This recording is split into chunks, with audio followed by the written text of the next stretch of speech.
just wanted to show you this is a Kia Carnival 2007, where the reverse light line is to connect to your stereo in this plug here. Now it's easy to you can see the clips on there. It's very easy to unclip,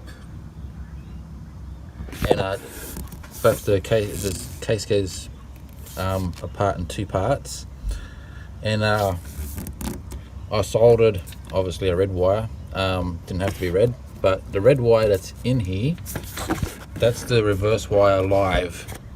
It's a hot wire, went in reverse, and I've wired a wire onto that. I soldered a wire onto that, and closed it back up, sealed it up, and then I've ran that wire through the firewall over here.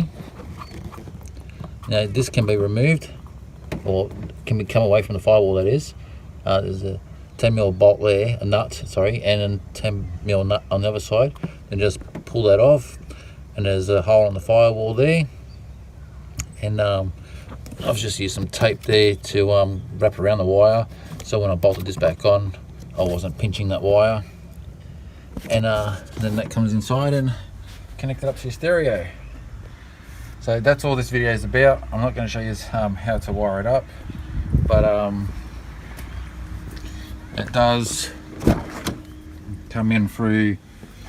You got to drop the glove box here to get access to where it comes through. I use a draw wire.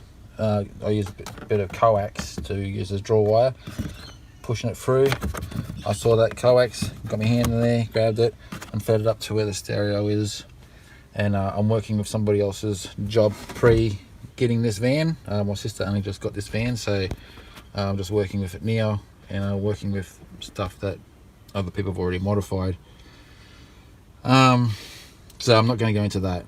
Just wanted to show you what to wire up to the gearbox, where it is, and how to run that wire into the car up to your stereo, and that's it. All right, thanks guys.